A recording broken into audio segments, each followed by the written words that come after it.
One of the things among many that took me a while to understand is the microphone puts out a very small signal, a very, very low amperage, and um, you have to amplify that. And there's different places along the signal path that it gets amplified or turned down. And we call that pathway the signal chain.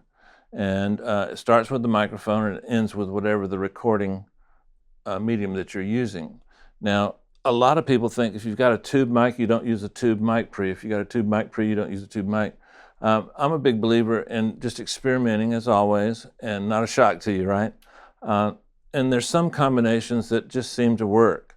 The combination that's most classic is a 47 or a 251 microphone through a 1073 Neve. Now, that's an amazing sound, but what if you want to be unique? Well, don't hesitate to try different combinations. Even a very inexpensive mic through a really expensive mic pre can give you a cool sound in the verses or vice versa.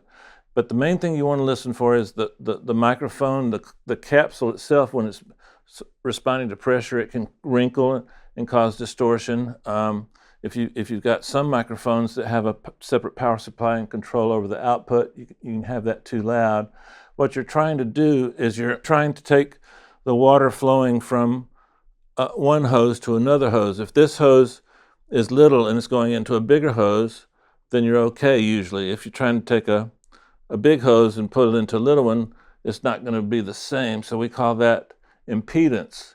And so you want to, that's why sometimes different mic pre's sound different. You don't need to know all that electrical stuff. You just need to trust your ears and experiment. So if you're hearing the catch-all phrase is distortion, but if you're hearing different irregularities in the vocal, first experiment with the singer might be singing too loud, in which case you might have to put a pop filter, or you might have to ask that singer to move back a little bit.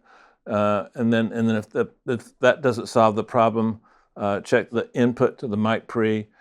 You've got the ability on a mic. Most mic pre's you can turn up the amplification for the microphone, and then you can turn up the output to the recording source.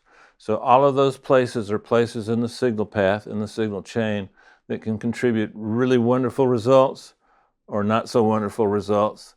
And I've been doing this a long time, and I can't predict when it's going to happen.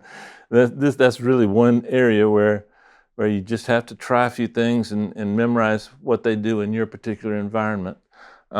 There's no rules, there's no right, there's no wrong. It's just whatever you like. So hope that gets you started.